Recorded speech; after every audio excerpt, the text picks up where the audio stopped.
Hey guys, welcome to another episode of Amber Unfiltered. Today I wanted to talk to you guys about family and kind of like how my definition of family has changed ever since I've gotten married. But before I do that, don't forget to like, comment, and subscribe. Also, if you want to cash at me at Amber Unfiltered Show, that'd be greatly appreciated. I hope you guys are doing well, first and foremost. I hope you guys are having a good weekend. I'm recording this on September 27th. Sometimes I'll film like 2 or 3 weeks out and then I'll upload stuff. Sometimes I switch it around because I'm like, oh, this is a more relevant topic, or I feel like this would not necessarily go viral, but maybe resonate with more people. But yeah, today I had a pretty chill day actually. I'm trying to think, what did I do? I woke up out the bed, turned my swag on. I'm sorry, I just had to sneak that in there. I don't know why I keep thinking about that song, but I relaxed a little bit. I didn't immediately jump to like start doing stuff, but I knew I wanted to clean the house. Y'all ever, you grew up in a Black household when you woke up early on Saturdays to clean the house and blast R&B music. Don't at me, at your mama. But I didn't blast my R&B music. I was just watching a bunch of Black content creators on YouTube talk about different pop culture topics. I think I watched one on Cardi B's pregnancy by Color Me Pink and like Crystal. I think I heard about that whole thing. I know who, actually I wasn't super familiar with Crystal. I had tried to get into the read like ages ago, but I couldn't, it really wasn't for me. But I respect the work that they're doing on their platform. And then I think I watched another video by Color Me Pink. I think it was a Love and Hip Hop Atlanta review. I used to really love Love and Hip Hop as a franchise, and I know that it doesn't always paint us in the best light, especially Black and brown people, but it was one of my favorite reality TV series, and now I just don't even like it anymore. Like, I'm like contemplating, should I even watch Love and Hip Hop Miami, because it's complete foolishness and chaos, honestly.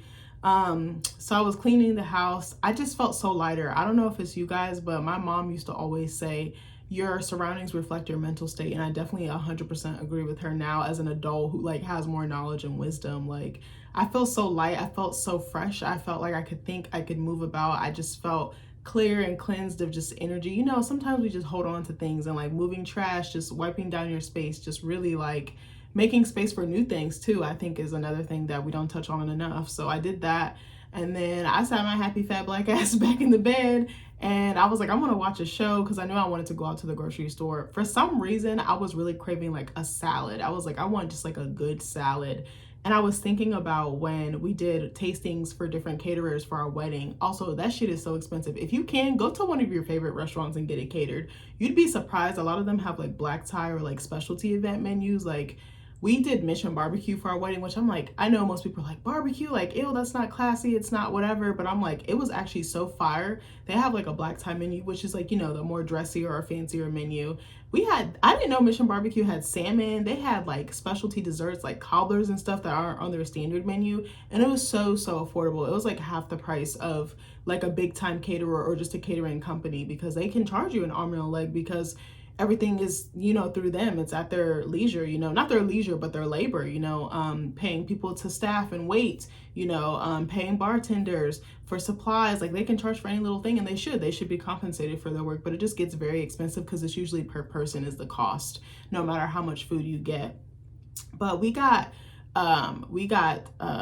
what was I gonna say? Appetizers. We had like 3 or 4 different appetizers. I think we had like their Smoky Mountain, which is like one of their barbecue sauces. I think we had like meatballs. Did we have like a mac and cheese bar with toppings? And what was the other thing? Bruh, I could look up the quote real quick. Hold on, I'm gonna give y'all the tea, because I want people to know, don't be stressed. I mean, getting married is stressful, and planning a wedding is stressful. I'm not gonna sit here and bullshit you, but you can definitely afford have a good meal and have a good time on a good budget. I want to put that out there. Excuse me, hold on, I'm about to see if I can find our invoice, bro. I haven't looked at this thing in so long. Yeah, I'm about to tell you all the tea. Okay, hold on. So yeah, we did Maggie's mac and cheese bar with toppings, and it was like $7 per person, which I really didn't think was that expensive. We had our premium cheese display. It had cheddar, pepper jack, Swiss, strawberries, grapes, a wheel of brie, wedge of Gouda, crackers, breadsticks, all that stuff. That was about $5.50 per person. And then I told you guys we did the Smoky Mountain meatballs, which were so good. I was fucking the meatballs up, and I was like, I should not be eating meatballs because the sauce is so dark, and if it stains my dress, like, I'm screwed. Like, I was tearing them up. And I remember, shout out to my wedding planner, Veronica. I love you down, sis. But she was like, oh, you're not gonna have time to eat. And I said, bitch, watch me. And then she also was like, you're not gonna have time to like greet everyone. because we took some pictures early, we did a first look. I don't know if you guys know what that is. A first look is when the bride and groom will take pictures before the ceremony, and it actually does cut down on time because you're doing so many different sequences like with different family members, friends, and things like that, different pictures, and that can take up so much time. But we wanted to just have a moment for ourselves, but also we were like, we kind of want to do something different than the traditional, because usually you're not supposed to see the bride, you know, it's a quote unquote bad luck or whatever the case may be to see each other before. But I was like, no, I think it's just something just for us, like a moment where we can just like really connect with each other before, what was I gonna say, before all the chaos ensues and before everyone's in your face, because literally everyone is in your face. But I also told my wedding planner, I said, please give us like 20-30 minutes to where we could just eat and no one bothers us. And she really gave that to us. That was very key to me, because I kept hearing from different people, oh, everyone's in your face, you don't have time to eat, you don't have time to do this. And I said, baby, I'm a fat bitch, and if I'm paying thousands of dollars, I want to eat my food. But I was so turned, I really couldn't eat. Like, I did eat, but it wasn't as much as I normally would have, because it was just like I was running on adrenaline. But anyway, if you can, ask your wedding planner to carve out that time for just you and your husband, or you and your wife, or whoever you're choosing to marry, because like it does get very chaotic and it goes by so fast. Like you do so much, you spend so much time planning, you spend so much energy, so much money, and then boom, it's here and you're like, oh my God. But my wedding day was like one of the best days of my life. Like it was lit. It was like a movie. So anyway, let me tell you what else we got. So we got the Party Pack Deluxe. And I probably shouldn't be telling y'all this, but I want to give y'all the cheat code in case any of y'all are planning weddings, thinking of getting married, and are like, oh my God, how am I going to pay for this? There's ways around it. There's workarounds. I'll even give you another cheat code that has nothing to do with the food. For flowers, I actually did some real, some fake, and I combined them, and then we repurposed them. So we had some of the ladies, like our bridal party, like our bridesmaids, using as their bouquets, and then we repurposed them for like the actual ceremony as well. And then we repurposed them for the reception upstairs, because our venue had 2 floors. So we put them upstairs and just reused them as different decorations, like upstairs, and nobody knew the difference. Like I was like, I'm not paying thousands of dollars for flowers that's gonna end up in the trash. Like you have me fucked up. Like I think Nick actually preserved some of my bouquet. He put like this, it almost looked like Epsom salt or something. He like soaked it and then he saved them. So I still have some of the petals. He's so sentimental. Like God love him, because I was like, why are you doing all this? Like I don't need this, but he wanted to do it. I remember like literally seeing him like hanging the roses like on a hanger upside down, letting them like dry and everything, and I thought it was so sweet. But I was like, boy, you don't need to do that. Like we could just buy some more. But anyways, so yeah, we got the Party Pack Deluxe. So it says this option includes smoked salmon or turkey carving station. I think our fat asses did both, because I love salmon and Nick loves turkey. So it was like, all right, we could just do a little bit something special, you know? So we did smoked meats. They give you 3 choices of meats. And I don't know if it's like this now. We got married in 2022. So I'm just giving you some of my game that helped me out. We did pulled pork, we did smoked turkey, and we did sliced brisket. And I think there was an actual like server or waiter who was actually carving the turkey so that it would stay moist, I believe is the case. We actually did smoked salmon, but we did like 20 for 20 people. We didn't do it for like everybody, but the other stuff, the other meats that I mentioned, was for everyone. We also had slider rolls so people could make sandwiches. We had cornbread. And what was I about to say? I forgot to tell y'all, for the mac and cheese bar, the toppings we had, it was fire. I don't even remember putting toppings on mine. We had bacon, sour cream, green onions, diced ham, jalapenos, breadcrumbs, pepperoni. And then for sides, I think they gave you 3 sides. So we did cold slaw. They don't call it coleslaw. They call it cold, like cold, freezing cold slaw.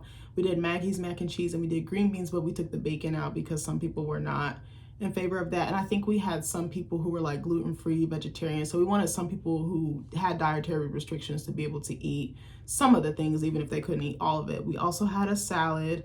They also gave us drinks. We had lemonade, sweet tea, and unsweet tea. And then we also got sweets as well. Even though we had a cake, we decided to do a small cake. We didn't want to do it for everyone because a lot of people were telling us, giving us really good advice, saying that a lot of people don't eat wedding cake.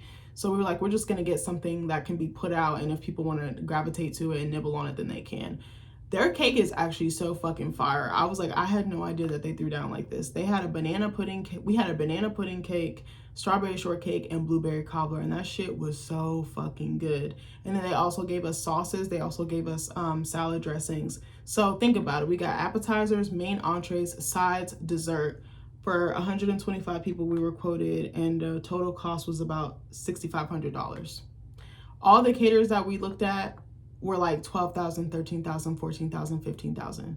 To me, that's a good ass deal. And I think all we had to do was pay the deposit of $500. And then I think there was like 2 deadlines, like halfway to the wedding we had to pay, and then like 2 or 3 weeks before, so they could get a head count for their caterer, we had to pay the rest. So we probably paid what, 500, and we probably did like 3,000, 3,500, something like that. And then again, and then I think I don't remember if we did a tip or not, but anyway, it was so long ago. But yeah, that's actually that's stupid good. Like, we actually recommended it to one of my coworkers who was actually engaged to one of our other coworkers. Like, they were already together before they came to work together, but we recommended it to them, and they actually did it at their wedding as well. Because I was like, don't spend $15,000 on food. That's stupid as fuck. I'm sorry. Like, I know this video is supposed to be about something else, but I just wanted to throw that out there.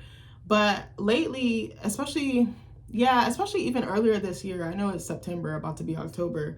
Lately, I have been thinking about family and how it looks different now that I'm a married woman, and what that looks like and how that has changed my definition of family, because I had such maybe a one-sided or a narrow-minded view of it. But as I've gotten older, I was like, there's so many different connections. There's so many, I think of it like almost like, this is probably a bad analogy, I think of it almost like strings. You know how like in like murder or true crime, where they'll have like a board and they'll have like the red, they'll have like rubber bands or like little strings going to like leads and stuff. I kind of think of family as that now. Like, it's more complex, and it's like, even if that person or that energy is not, what was I gonna say? Not energy. Even if that person is not directly family to you, they're family to someone else who is family to you, but they treat you like family. I was also thinking about that. Like, for instance, earlier this year, I think I told you guys in a video like months ago, I went skiing for the first time this year. 10 out of 10, do not recommend. I mean, try it once, but I'm not doing that shit again. I was like, I probably won't do this till I have kids, or like if my nieces want to go, my twin nieces. But I was like, yeah, this not for me, dog. I was like, why the fuck would I pay money to be cold? I said, why the fuck would I be skiing? Like, why would I pay to hurt myself? And why would I pay to be on 2 wooden boards in the freezing cold? I said, you have me fucked up. I was like, this is giving Caucasian activities. This is not for me. But I was like, I'm glad I tried it. It only took my husband 6 years of nagging to get me to do it, or asking. I don't want to say he was nagging me, because he wasn't, but he was definitely persistent. I was like, this man, he kind of persistent. I think that's how he got me a little bit. But anyway, I remember we took a family trip. So my brother-in-law, my sister-in-law, they have like an annual trip that they take with my sister-in-law's family. Excuse me, I couldn't think right. And I've met her family before. They're really lovely people, very kind, always speak when we see each other. Like, they're always just really respectful and just like include us in everything. And they've included us in special events in their lives that they really didn't have to include us in, but they did. So I'm really grateful for that. But they were like, hey, do you guys want to come? And then we got to spend some, we got to spend some time with our niece and nephew, like one-on-one. All of us were taking turns helping with the kids so that they could go ski and stuff like that. But then there was like one day they were like, hey, do you mind watching them? And we're like, yeah, go out there. Like, you're fine. Like, we want you to have fun too. But I remember on this particular trip, when I came back, I was like, oh, I just thought it was just, I just married my husband and then married into his family and his culture.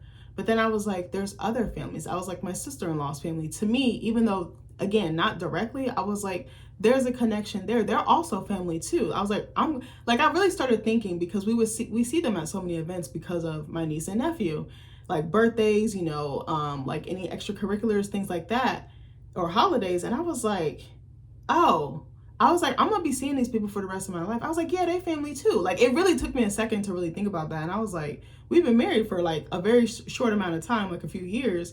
But even before that, like, we were always around each other. I was like, I'm gonna be knowing them and be in the same rooms with them for the rest of my life. And it didn't hit me till just then. And even just, and it was kind of nice, because it's like, if they were trash people, like, that would be worse. Not worse. Okay, let me back up. If they weren't good people, it would be difficult. But I was like, it's kind of nice to have that extra connection.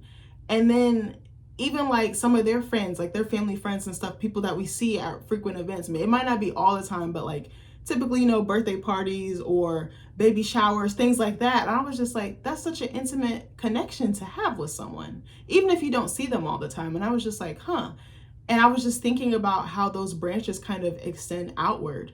And even I think about like my brother's family, like the family that he married into, and then, running into them now that we have my nieces. And I was like, that's so interesting. But then even my dad has since remarried. I was like, that's another branch that has extended. I was like, he's remarried, excuse me. She has kids. So I was like, now I'm going to have more siblings. Like, I was just thinking about different things like that. And I was like, I was like, I think I don't look at family through the same lens, you know. And it's also complex or more layered for me because I'm also adopted, but I'm also still in contact with my bio family. So in my mind, I'm thinking of it this way. I have 3 families, you know. I also include friends in that, but for this particular video, I want to focus on like family ties, you know. But I was like, okay, I have the adopted family, I have the biological family, then I have my in-laws. And I was like, that's so many different dynamics to have. And then even when I think about my husband's extended family, like cousins, aunts, uncles, second cousins, things like that, I'm like, that is so interesting. Like, it just starts extending and extending, and it's like the trunks and the leaves and the branches, they just keep going outward. And I was like, that's actually not a bad problem to have. Like, but I was really thinking about this, and I said this to my sister-in-law's, I guess her sister-in-law, yeah, because her brother just got engaged. But I was like, and his wife to be, she's a lovely human being. I love her. Every time I'm like, yeah, girl, I got a crush on you. Like, she's gorgeous. She's like blonde hair, blue eyes. She looks like she's like from the 70s. She wears like bell bottoms. Her hair is like feathered and perfect, like gorgeous girl, and like one of the sweetest humans you'd ever want to meet. But we were talking about that, and we were talking about marrying into good families after she got engaged, and she was like, I feel so lucky. And I was like, yeah, girl, it's a blessing for us. Like, we did that. We married into good families. Like, we were really talking about this. But yeah, so I wanted to touch on that for a second. So I actually looked up a couple of different things. Hold on one second. And I wanted to touch on that and see what you guys thought about this. Oh, also, I want to tell y'all about, I told y'all about this in another video. I got my Beach Plum LaCroix. It's so freaking good. I think I like it more than the Sunshine right now. I feel like I go through little phases where I'm like, I like this one more, I like this one more. But the top 3 I would have to say is the Beach Plum, the Sunshine, and the Limoncello. All fire, all slap. So I put into Google, what is the definition of family? And it didn't come up with one. So then the next question I looked at was, what is the best definition of family? So this is Google's AI overview. It says, there is no single best definition of family, as it has evolved from a traditional model of blood or marriage ties to a broader, more inclusive concept encompassing people who share emotional bonds, commitment, and a sense of belonging, such as chosen family. While traditional definitions often include relatives living together, modern understandings recognize diverse structures like single-parent homes, blended families, LGBTQ plus families, and groups of close friends who function as a family unit. Like I said, I do believe that friends are family, but for this video, I'm gonna focus more on like marriage and adoption and biological and things like that. So then, let me see. Oh, that's interesting. Okay, hold on. Okay, so I wanted to talk about the key characteristics of a family. So it says, regardless of structure, a family typically involves an emotional connection, which is like a deep bond of love, trust, and mutual support, commitment, a willingness to care for one another over long periods, a sense of belonging, providing a secure and predictable environment, socialization, teaching values, morals, and behaviors, shared life experiences, having a significant history and an anticipated future together. And then it says, ultimately, the definition of family is personal and flexible, centered on the relationships and bonds that individuals choose to nurture and prioritize. And I absolutely would have to agree. This actually made me think about my folklore class. I've been thinking about that class a lot now that I'm like not in it and I'm not stressing. But folklore is all around us and it's in us. I think I said that in one of my discussion posts that I like submitted or wrote, but it really is. And in folklore, it was talking about how like your rituals, your traditions, your customs could be considered folklore. Like, for instance, I think one of the first assignments we had to do was like talking about some folklore or some customs or rituals that we practice in our own families. And when I really thought about it, I was like, it's so rich. It's like a tapestry. It's just being woven in different strains and different colors and different layers. And I was just like, that's really beautiful to me. Like, now I feel like I see folklore everywhere and I start thinking about it more critically now. But it was like, what traditions do you have?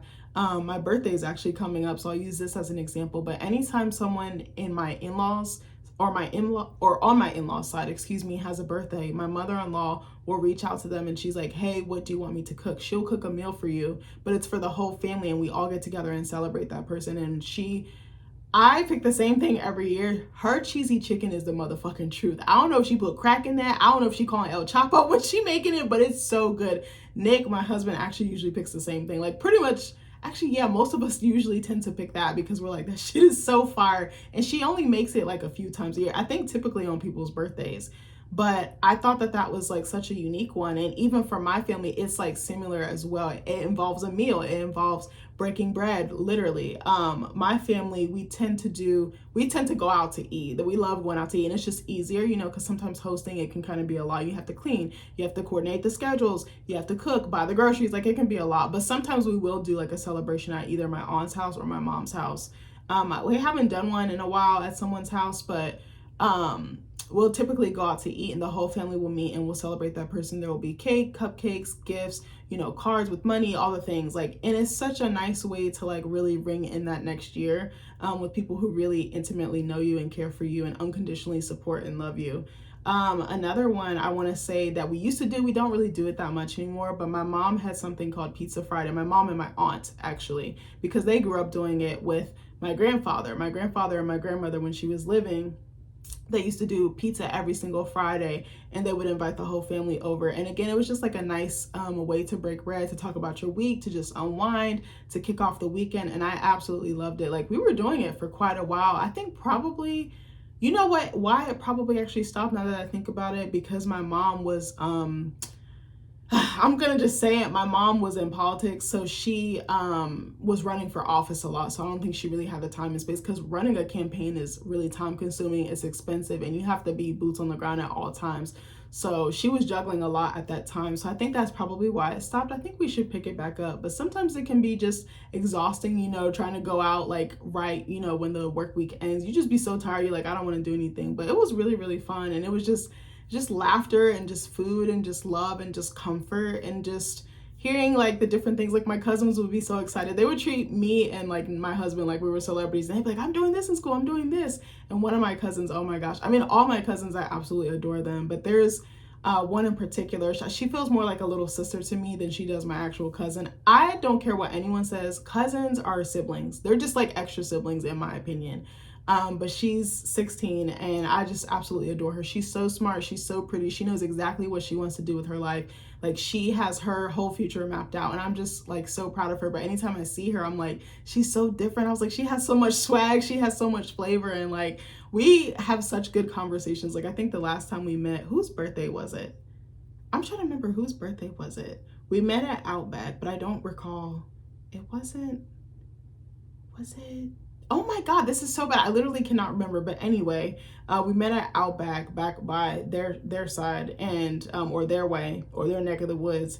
And me and her were talking, and she is in like the gifted program and she does like advanced classes, and she already like knows what she wants to do like for a living, and like she's been touring colleges and stuff. So we've been talking about college, and I was like, girl, you're gonna be annoyed because your peers are gonna be slow. I'm just gonna tell you that now. I was like, you're gonna be so ahead of the curve because you're so organized, you're so dedicated to your studies. And I was like, you're going to stand out because you're going to be that student that the teacher doesn't have to worry about. But we were talking about professors and teachers that got on our nerves, like with the BS. But then we were talking about how we have good professors and like how we, like our work style and like our, how we learn and how we absorb information. It was like really fascinating because I felt like I was looking in a mirror because I was like, oh my gosh, she reminds me of me, but just like a more advanced and like more mature version at that age. But yeah, it was just so sweet to see that. But I was just thinking about different little things, even for like the holidays, like certain meals that we make and certain things that we do just for the holidays. Like my husband loves the holidays. He loves the food in particular because there's like tradition and like custom, like you expect it. There's like this thing that he likes. There's two things that he really likes. There's like it's like a sweet potato, not a souffle, but it's like a sweet, it's like a baked thing. It almost looks like, feels like a brownie brittle or something to that effect. I'm not exactly sure what they call it. And then there's like an apple cinnamon dish. This man loves apple and he loves cinnamon, but together he's like a fiend. Like he already bought his apple cider earlier at the store. And I was just like, sir, can you put it back? Put it back. Like he's like, it's apple season. He was like, fuck spooky season. It's apple season. But they're like baked apples, but they're like soft, but they have like so much flavor, and he like destroys it every single year. But different people in the family know how to make it, and he's like, well, can you learn how to make it? I'm like, bitch, you can learn how to make it. Like you've been eating this for the last almost 30 years, and now you want to make it my problem. I was like, I don't even fuck with apples and cinnamon, so I was like, I'll make it. and the house would be smelling good like a Yankee candle, but you'd be the only one eating it. But I was like, okay, maybe I can learn how to make it. Maybe I could ask my mother-in-law for a little tippy tip. Like, he was upset because he was like, because usually not upset, but he was a little hurt because every year we rotate. Again, this is another folklore like thing. Every year we rotate holidays because before we were going to both houses and both day on that day, and it was just like too much, even like, and it was harder when we didn't live together. But like now that we live together and we're like married and settled in, we're like, we're not doing this. Like, we're gonna rotate. Like Christmas, we're able to do both. Like, we'll go to one earlier in the morning, like 9-10 o'clock, and then we'll go to the other one more for like dinner. And my family's like, they're very good about including us, and I try to reach out and like connect and see what the schedule is, if they need me to bring anything or anything like that. I tend to do like appetizers because I feel like that's like my bread and butter. I do like different dips and stuff like that. Or my aunt will be like, can you make your sangria, because she really loves it. I'm not the best at making it, but I feel like it's pretty good. But I usually make it, again, that's another like custom or ritual. She'll usually be like, can you make a sangria? And I usually try to make it 2 or 3 days before, so that all the flavor can settle in, like the booze can sink into the fruit and like the cinnamon and just like all the spices really come to life. But this year we're going to my family's for Thanksgiving. So he was like, oh, I'm not gonna get the baked apples. And I was like, this motherfucker working about some damn apples. I was like, somebody on my side could probably make it, or I can just hit your mom up and see how she makes it. But it was so funny. But I really wanted to touch on that. I know I'm kind of rambling. So I wanted to go to the next tab because I was like, oh, this is really interesting to me. I can't believe I've been talking for almost 30 minutes. It feels like I've been talking for 5. I remember I was so scared to talk at first. Like, it was so hard even talking for like 3 minutes, because 3 minutes felt like 3 years, like an eternity. Now I can talk for an hour, no problem. Like, I swear to God, I'm like Chatty Cathy over here. I love talking to you guys. Hold on one second. So it says, I typed into Google, how does family change when you get married? I don't feel like this is talked about enough. I feel like people are just like, oh my God, I want the wedding. I want the special day. I want princess treatment. Those are all great things. And you do want to focus on the foundation of your marriage. And I'm not a marriage expert by any means. I'm just telling you from my personal experience being a married woman. But I wanted to touch on this because I was like, oh, this is something that I don't think you really think about until you're in it. And I think more is expected of you because now you're coming as a wife as opposed to a girlfriend in family situations and family events. So it says, when you get married, your priorities shift. Ooh, I feel like I got a burp. Excuse me. So it says your spouse becomes your closest confidant. That's true. Nick is number 1 on my call sheet. It actually used to be my mom, but now I'm like, she's number 2 because in my eyes, like, he's my family now. Not to say she's not my family anymore, but I'm like, my husband comes first.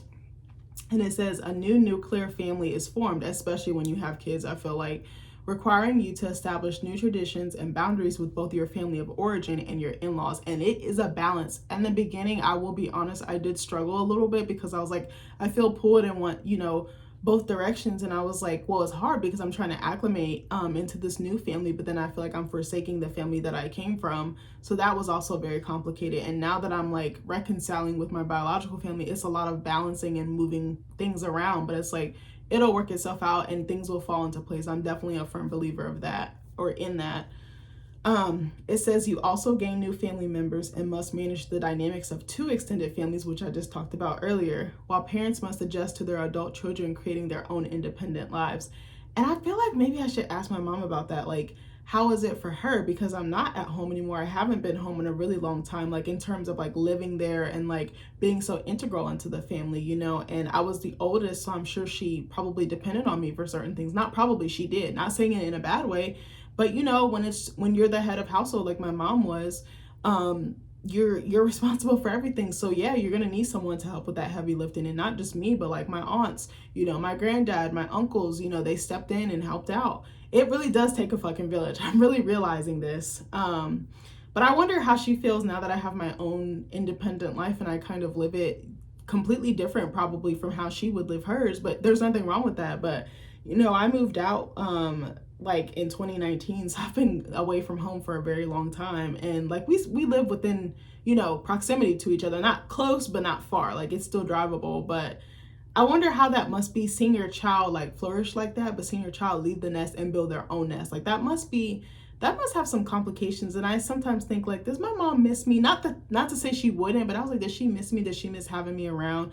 Because I was like, I don't think it really hit us until like I was gone. Like it was like, okay, well, I can't just be at your beck and call, which is fine. Like I didn't mind helping my mom, but it's definitely different when you're the oldest and you are responsible and you help out. Like now it's just her. Like it's back to just square one again. And I wonder what that is like. And then like when I have my own kids, like my kids are gonna come first. Like my mom will always be one of the great loves of my life, but at the same time, kids come for her, grandkids will come first. It just is what it is. It's a cycle. It's kind of like the circle of life almost to me, but in a different way, like more like emotional and more like in your actions.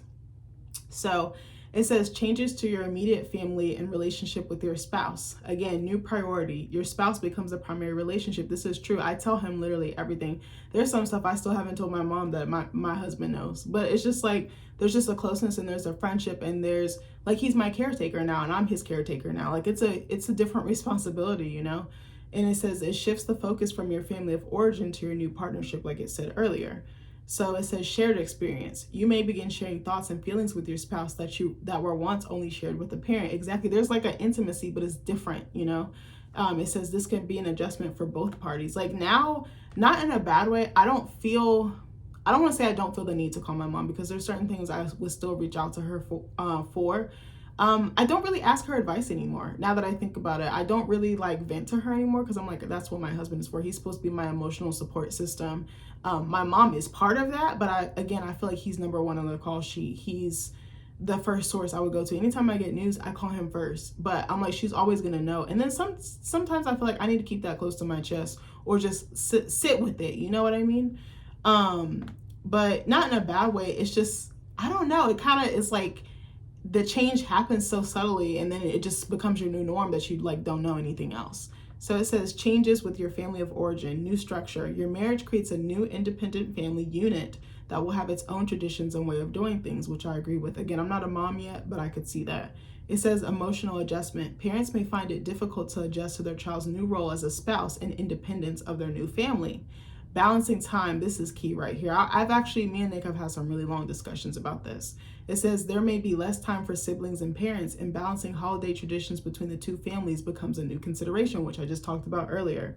Letting go. Parents need to allow their adult children the space to build their own lives, moving from a guiding role to one of support and advice offered when requested. And I definitely see that with my dad. Like he's not the type of parent to hover, and he's kind of like, I feel confident in what values and morals and principles I instilled in you and your brother, and now you can either put those into use or into play or practice or not. But he always tells us, like, I think you guys are in good, like, I'll say, are you in good hands? I'm sorry, I'm slow a little bit. But, like, he always tells us, like, I feel like I did my job, and, like, now it's up to you guys to carry on what I've instilled in you. And, like, he'll give advice, but he's, like, take it or leave it. Like, he's not really... I think he just shares because he doesn't want us to stumble and make the same mistakes as him, but he's not aggressive with it. He's just like, do you feel me? Do you dig it? And I'm like, yes or no. Like, it's just, he's very like straight to the point, but he's like, my dad is actually one of the few parents that I've heard that said that he likes being an empty nester. Cause I feel like I hear a lot of parents say that they struggle with this and that they feel like they have no identity and they have to kind of start from scratch and figure out what do I like, who do I like, what do I like to do, you know, and like who am I, you know, because you spend so much time giving up everything for your child. Like being a parent is like basically you're being a sacrificial lamb, like to the nth degree. I feel like, again, not a mom, I just have so many parents around me and I see how hard they go for their kids and like it never ends. I'll be 40 in 10 years and like my dad will still be giving me advice. They'll always see you as their baby. Like it's so interesting though. Like you'll always need your parents and your parents will always need you. That's kind of a deep thing, you know? So it says changes with your in-laws, new relationships. You gain new family members in your in-laws, you do, which can improve existing relationships or require establishing new ones, which I felt like I kind of struggled with quite a bit because I kind of felt guilty. I was like, damn, I'm always with my in-laws, but I'm like, they are closer in proximity to us. And like, they have a little bit more flexibility and freedom because I think, not in a bad way, but pretty much a lot of my extended family, like my aunts and uncles they're not super young kids, but they're like still young enough to where like they're always on the go. They do like sports, they're doing a lot of extracurricular activities. And some of them are doing like travel sports too. So that adds like another layer of it. So it's like they don't have that free time like me and Nick do, or like some of my other family members, like my in-laws and stuff like that. And again, when you live closer, I think you tend to be with them more. That's not always the case. Sometimes it can be the complete opposite. You can live farther away and see each other more than the family members that live closest to you. It just depends on the dynamic. But it gets really, like, I used to be like, damn, am I with them too much? But I'm like, well, they're always inviting us and they're always like extending that olive branch. And I'm like, we ain't doing shit. Like, we don't got kids. Like, let's go. Let's get up and go. And I just always appreciate the invite. But my family is always inviting us to things too. Sometimes just like timing doesn't line up, because typically I feel like what happens is I'll be free and I'll be hanging out with my in-laws, and then my family will be like, hey, you want to come through? And I'm like, I'm slammed with schoolwork right now. Like, bro, I have a research paper due in like 2 days, like, or something like that. Like, I think it's a lot of timing, you know, and then like with younger kids or like school age kids, like you have to pour so much into them so that they can become, you know, older and they can be more self-sufficient, independent, and really, you know, fly the nest, so to speak. Sorry, I don't know why my brain just short-circuited just now. But it says acceptance. You are not obligated to change your in-laws, but accepting them and their differences is crucial for moving forward in the relationship, which I definitely agree with. Boundaries. Creating healthy boundaries with your extended family, both your own and your partners, becomes a necessary part of a healthy marriage, which I definitely agree with. I'm not going to elaborate too much on that, but it's 100% true. It says overall changes to family dynamics. Leaving and cleaving. A core concept is the principle of leaving and cleaving, where the new married couple forms their own separate family unit distinct from their families of origin, which I think will be really interesting.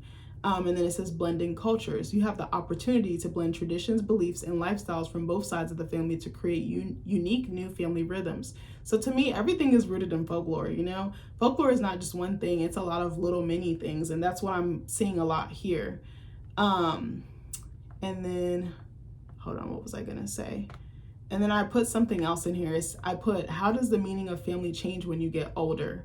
And it says the meaning of family evolves significantly with age, shifting from a parent-centric model to one where individuals become caregivers for aging parents. And that's something else, I'm not quite there yet, but I've seen it with some of my older friends who are married or have those interesting dynamics where like they do have elderly parents who have health issues and severe health issues. And that's like another layer that I don't think gets talked about enough. It's like almost like in reverse, like your parent takes care of you, then you end up taking care of your parent, who almost like reverts to being like younger, almost like I know this isn't a good analogy, but almost like a Benjamin Button type, you know. Their health dictates what kind of support that they'll need, and then it typically falls on the adult child to step in and fill those gaps. And then basically, you know, they become elders themselves. It's very interesting. Like, it's very complex. It kind of just sneaks up on you and you're like, oh, how did I not see this? It says this transition involves role reversals, changing dynamics with adult children, and a deepening appreciation for chosen family and friendships as core support systems, which I'm definitely appreciative of. And I feel very blessed by and lucky by and fortunate, because I know that not everyone has this. And I know a lot of people don't have the best support systems or don't have reliable or dependable support systems. But I think we have it in so many different ways. I don't think it's just the 1 or 2 ways that I originally thought. It says the focus shifts from a child raising role to providing care, navigating complex emotional and logistical challenges, and ultimately accepting a redefined family unit built on shifting responsibilities and enduring love. So I don't know. I thought that was really interesting. I think before, to be completely transparent with you, I think before I was very jaded and very hurt by family, and I felt very distant and isolated from my family in multiple ways, and the different ones, not just one family. I'm not gonna say which, but I definitely actually no, I'll just say it. And with my biological family, I kind of felt like I just had to cut them off and just go it alone. I felt like kind of like the lone wolf or the lone survivor, and then I realized that I actually needed my family. And it took a really long time for me to see that, because I was really hurt and I felt like the black sheep and I felt like the odd one out, and I felt like I had to leave because I didn't feel wanted, or I didn't feel as loved as I needed, and I didn't feel as supported as I needed from them. But I think with time, some of the wounds have healed, and I'm like a little bit, I don't want to say a little bit of a different person. I think I'm in a different headspace and I'm in a different era in my life. I'm trying to be softer with myself, kinder with myself, more gracious, and I'm trying to be more understanding. And the older I get, the more I realize that my parents just did the best with what they had, the best they could with what they had. And I realized that they had some scars, that they had some trauma, that they had some shit that they had to work out. And honestly, my brother becoming a father really made me that mindset shift. I was very hardened. Like, if you asked me like a year or two ago, would you ever speak to your parents again? No. Like, I would, all my friends were like, you need to leave the door open, like the Bruno Mars song, I'ma leave the door open. I can't sing, but you know what I'm saying. Like, I really was like very hardened. I was like, I never want to talk to them again. I never want to see them again. Like, I had just written them off, and it was just, I felt like I had to protect myself, and I had to be very guarded, and I had to be like, just keep them at arm's length, but like multiple arm's length. And it's like, well, that's not really helpful. And I remember when I saw my dad for the first time after like not seeing him in so long, he was like, we're getting older together. And I was like, no, he's actually right. Like, some stuff I'm just gonna have to let go. I can't change the past, and I can't carry this stuff anymore. It's just too heavy, and this is from 15 years ago. I have to fucking live my life. Like, that's just kind of how I was. But also in some of like the extended family on my biological side, like, it was just very complex. It was very, a lot of it was just like really unhealed, and just like certain toxic dynamics and generational curses and patterns that I was just like, I'm not really interested in being around that bullshit, like, if I'm being honest with you. And I just didn't like want to, I don't want to say that I was better than them. I just didn't want to end up like that. Like, you know, and people don't become that way overnight. You know what I'm saying? Like, I can give them grace and realize they're human. And like, it's hard to get out of your own way. It's hard to get out of being unhealed. Like, it's really difficult to do that inner work. So I do realize that, and like certain mindsets, I do feel like sometimes we can be around people who have like that hive mind mentality, and that could be hard as well. And then like a lot of us are like products of our environment, so we truly don't know any better or don't have the tools to get better. So I do understand that.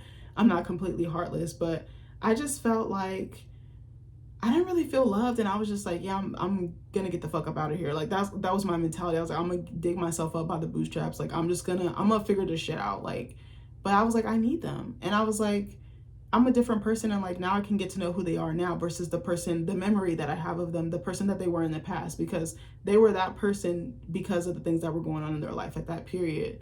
But now I'm a little more open-minded. I was like, I would be willing to hear them out. I would be willing to ask them questions. I would be willing to meet up with them for lunch or drinks or whatever the case may be. Like, I'm a little bit more, I feel like I'm not as hardened, and I feel like I'm not as guarded. I still have a lot of work to do, and I feel like I fear sometimes stressing people or letting them in too deeply. Like, I'm moving from a place of being very guarded and very like, like looking over my shoulder, but I'm like, I gotta soften up. I can't live my life on edge like this all the time.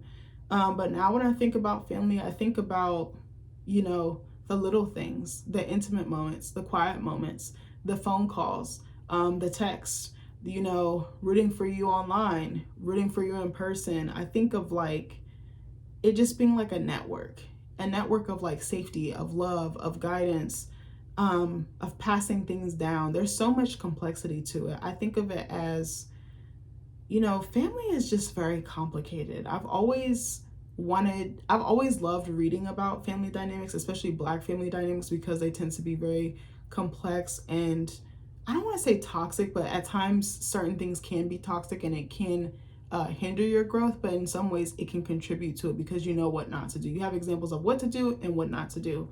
But now when I look at it, I'm like, oh, you can make beautiful moments. You can have beautiful moments with people who may have hurt you, and you have to move on, and you have to just learn to heal. I think by healing myself, I'm healing other dynamics around me, and not just me, but they're also doing their own healing. So then it like creates a better dynamic, and it creates a more cohesive or whole dynamic. I don't know if that made sense, but I was just thinking about it. I was like, I don't know where I was going with that, but when I think of family now, it's not as much of a pain point. I don't feel so blindsided. I don't feel so jaded. I don't feel so hurt or broken. It kind of used to like cause me like stabs of pain. Like, I would just get like really anxious and really, I don't know. I always just felt like I was alone, but it's like, actually you weren't. And like, you could have reached out, but I just didn't feel like it at that time. Like, I felt like, again, like I had to take the weight of the world on my shoulders, and like I had to go it alone. And I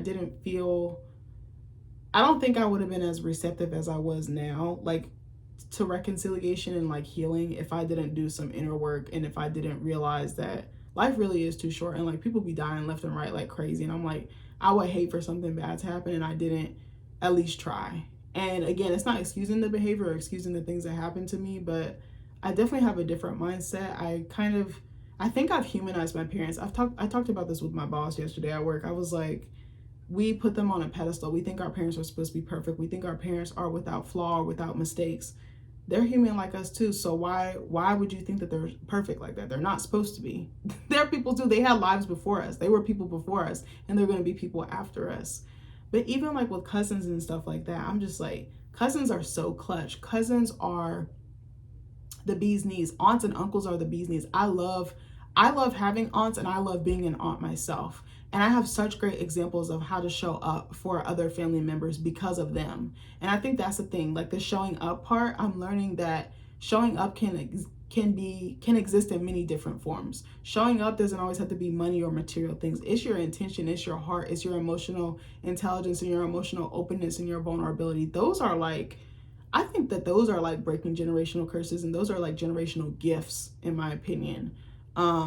But yeah, I think that's really something that I'm learning, and that I'm learning that each family is different. Each family has its own culture, its own like mentality, its own like behaviors, principles, values, traditions. Like it's really beautiful. Like, and it's interesting how it comes about, and how you almost like can preserve certain people in their memory in doing certain things. That's another thing that I wanted to touch on really quickly, but family ties to me run really deep. They're complex and they're really rooted, I think, is the thing that I wanted to say before I ended this video. But now when I think of family, it doesn't cause me pain. I feel like I smile more than I cry now. And I couldn't have said that even last year or even the year before that. So healing is real and therapy is real, but also self-reflection and like self-awareness is a real thing too. But anyways, I hope you guys have really good family dynamics. And if you don't, I hope they're able to be reconciled. I hope they're able to be worked on. It's never too late to forgive someone. I thought I would never forgive. I used to pray for forgiveness all the time, and I found it so difficult. I remember before I end this video, actually, one of my aunts, shout out to my Aunt Rachel. She is the GOAT. She is clutch. The thing is, we don't see each other all the time, but when we do, it's always a link up. But I feel like, and we text a lot, but we don't be on the phone a lot. But whenever she calls me, she be coming through with the word, and it'd be so timely. I remember around this time, it was probably like around November, December this time last year, she had called me, or maybe it was around this time. It was like a little bit around this time, like fall, winter, or like early winter. She had called me for something. She was just telling me something, and then she gave me such a good word about forgiveness, and I want to share it if I can quickly sum it up. But she was like, the typical saying, she started out, and I was like, oh, it's just so cliche. Like I was just like already gonna like tune her out, right? Like I'm being completely transparent.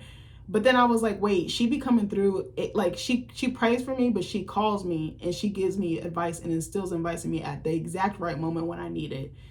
And like then it'll apply somehow in my life. Like I feel like she's almost so in tune with me, she knows I need it. But like almost God sends it through her, like he delivers the message through her. And again, I'm more spiritual than religious. But she was like, forgiveness is not for the other person, it's for you. But then she was like, when you don't forgive, you stay tethered to that person. Then you're binding not only you're binding yourself, but you're binding that other person. Then you won't free them up. And then they're stuck to you, and there's a certain energy. And I was like, she kind of right. I was like, I gotta let this shit go. And literally like a month or two later, I saw my dad, and then we were reconciled. I saw my birth mom, and we were, you know, starting to talk more and not holding on to that past, because it's hard letting go of that history you have with someone, especially if they hurt you or betrayed you or disappointed you or weren't there for you or dropped the ball on you in such a deep and profound way. And I think it hits differently when it's your parents. It hits differently when it's like your intermediate or biological family. Those wounds can cut so deep. Those words can cut so deep. Sometimes those emotional things and those verbal things, they can stick with you more than a physical scar or a physical wound. I feel like those can wound us the most. But yeah, I was just like, damn, like, I was like, she was right. It was so crazy how she said that. And I was like, no, I'm never gonna. And then I saw him, and I was like, oh, I knew exactly what she meant. Like, it was like, boom, boom, boom. Like, it was just like, it was meant to be, but it was like, those steps were ordered. And I was just like, dang, I never thought I would be here. Like, I thought I was just gonna never talk to my parents again, never talk to my bio family like that again. But I was like, no, like now you have a reason. Now you have two nieces that you need to show up for, and you can have decent connections or good connections with people. You might not have to be as close to them as they were in a previous part of your life, but really letting go of that history, it takes some work. Because I was like, yeah, fuck love, fuck forgiveness. But I just wanted to tell y'all that, like, it is possible, but it takes a lot of time. It takes a lot of therapy, and it takes a lot of like looking inside, looking within. It really is it's hard though. It's hard. It'd be so ugly. You'd be like, I did what now? This person calls what now? You be like, that, okay, like, but yeah, I think that for me, family is very key, and it's very grounding for me, and it keeps me very humble, but it also keeps me very, like I said, grounded. Family is very grounding to me, and it's very important, and I'm very happy and fortunate that I have the type of family that I do. I'm very happy and fortunate that I have the type of in-laws that I do, and that I have the type of biological family that I do, even as challenging as it was in the beginning part of my life. But I'm very happy to be bringing my kids into this type of family dynamic, and I hope that the healing continues so that, you know, certain things are rectified, but that the family tree looks brighter and as opposed to darker. But, you know, maybe not darker, but maybe not as heavy, and maybe not as weighed down. You know, when I say darker, I mean like just with certain patterns and curses that really don't serve our family anymore, our generations anymore. That's what I mean. But anyways, I love you guys, and I'll see you in the next video. Bye.